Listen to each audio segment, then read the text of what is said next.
This video is sponsored by Squarespace, the absolute best place to host your website online. Unlike this light stand, it's not gonna let you down. The two reasons why I love shooting Fuji have nothing to do with the spec sheet. It's the way the camera makes me feel when I'm using it. Like for example, the Fuji X100V, one of my favorite cameras of all time, and also for the film simulations and the beautiful JPEGs that I get straight out of camera. With the new Fuji XH2 and even the XH2S, they ditched the retro styling and the dials. This camera looks and feels more like a traditional camera, almost like a baby brother of a GFX camera. But I think that's kind of the whole point.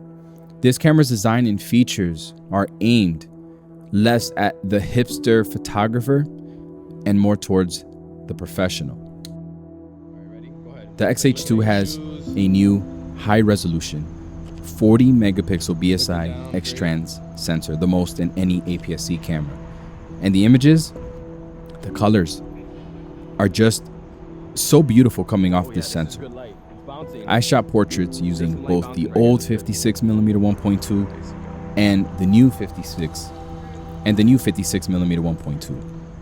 The old 56-1.2 still pairs up nicely with the 40 megapixel sensor, but that's only if you nail the focus on the eye, which is not the easiest thing to do with this lens, and it's pretty much unusable when shooting in continuous mode. The new 56 1.2 is incredible. Focusing is fast and accurate. I found that it paired up so nicely with this new high-res sensor. I use my favorite film simulation, it's classic negative. You know, the output, the richness of the tones in the images, it was just absolutely beautiful straight out of the camera. You got a pretty smile. You got a, you know, there you go. So pretty. One thing I want to speak on is the latitude of the images when editing. I went out and did some street photography in New York because these are the kind of images that I would do a lot of tugging and pulling in post. To be honest, I always found that the images coming out of my X100V or even the X-T4 never gave me the latitude and flexibility in their images when compared to my full frame Sony and Canon cameras, which is fair, but in my opinion, editing these files, it just felt different. The XH2S is rated slightly higher when it comes to dynamic range, but I do feel that there is more dynamic range, more color depth, more flexibility when I'm tugging and pulling at the shadows and highlights and the colors when I'm editing the files coming out of the XH2 when compared to any other Fuji camera that I've personally ever used.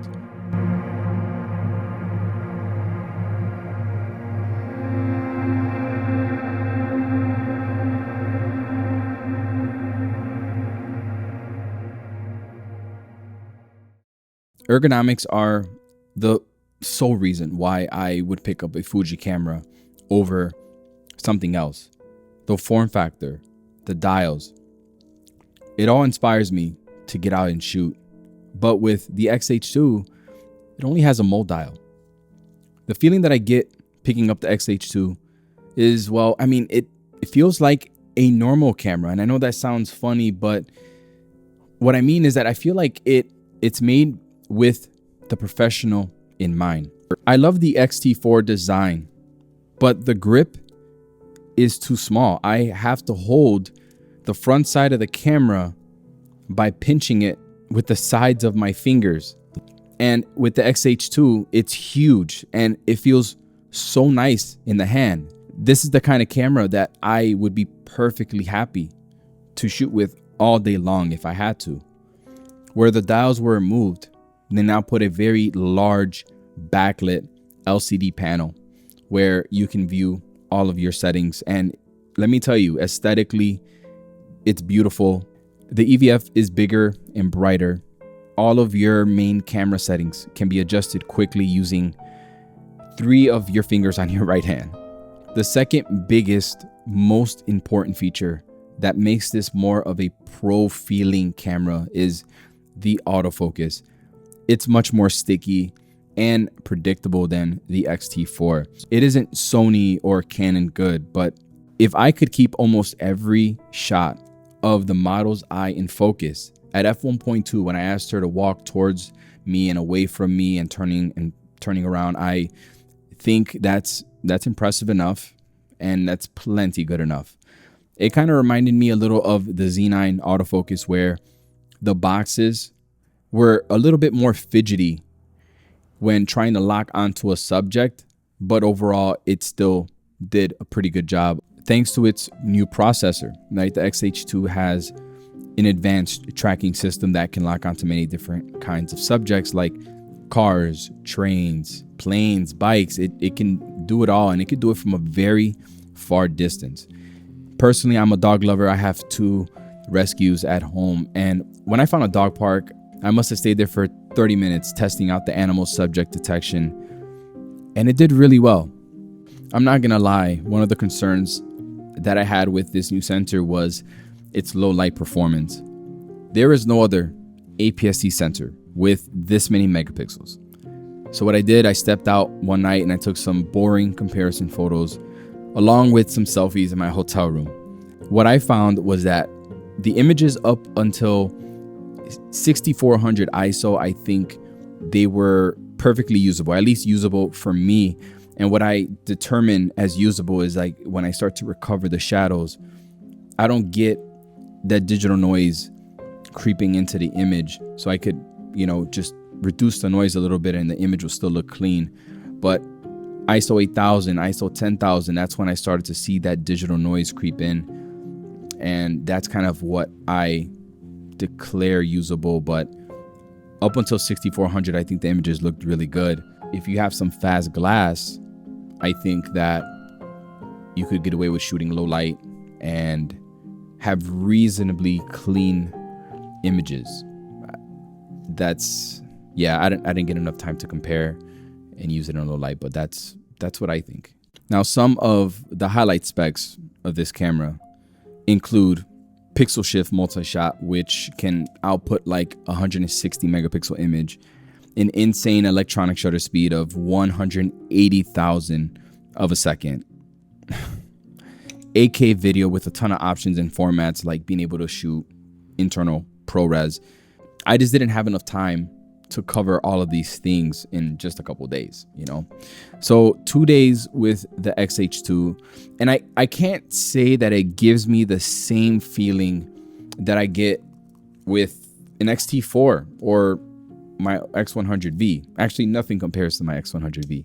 The XH2 feels more like a traditional workhorse camera, but that's the one thing that I feel makes it stand out over any other camera that I own, right? Because it still has the film simulations that I love so much, and I also feel like it just makes it fun to use.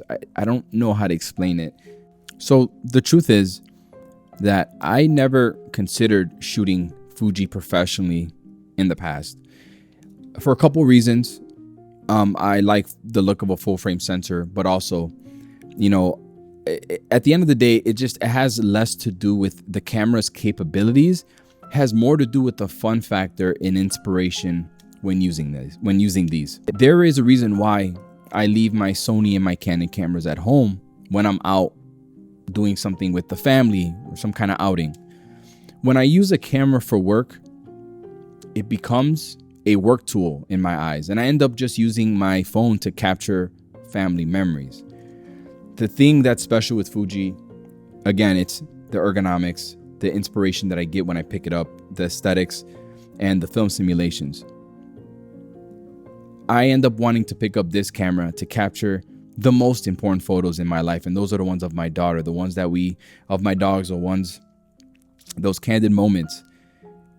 And I feel that if I shot Fuji professionally, it would take away that inspiration that I get with them, and I wouldn't want to use them as much. I don't have to import raw photos and edit or feel like I have to edit photos, I could just shoot in a specific film simulation, and those are the images. They look nostalgic. They look like a memory, if that makes any sense. And there's something special about that to me. But if that wasn't important to me, and if I was shooting professionally, I would feel so much more comfortable with the XH2, or even maybe the S. I haven't used the S, because the way, how much faster the camera operates, at least how I operate it, and the way it feels in a hand, and the speed of the autofocus, the accuracy, a lot of those reasons. It's about that time, and I want to send a shout out to my sponsor for this video, and that is Squarespace. So if you have been looking for a website, blog, or an online store, you already know where to go. All right, Squarespace is the place to be. You don't need any kind of experience, graphic designer experience. You don't need any coding experience to start a website with Squarespace. It's so easy to use. Even your grandmother can do it, and she's got a flip phone still. Like, anybody can start a website. I think it's super important that every entrepreneur has a website, because Instagram, none of that is yours. Social media is not yours. All right. Your website is yours, and it's a better place, a higher quality place to show off your work versus dealing with the compressions and the crop restrictions of social media. They have 24/7 customer support if you have any questions. If you ever get bored of the look of your website, you can preview other templates, and a click of a button, you could change everything up. And yeah, I mean, what more is there to say? I mean, if you use the coupon code Manny, you will get 10% off your first purchase. So what are you waiting for?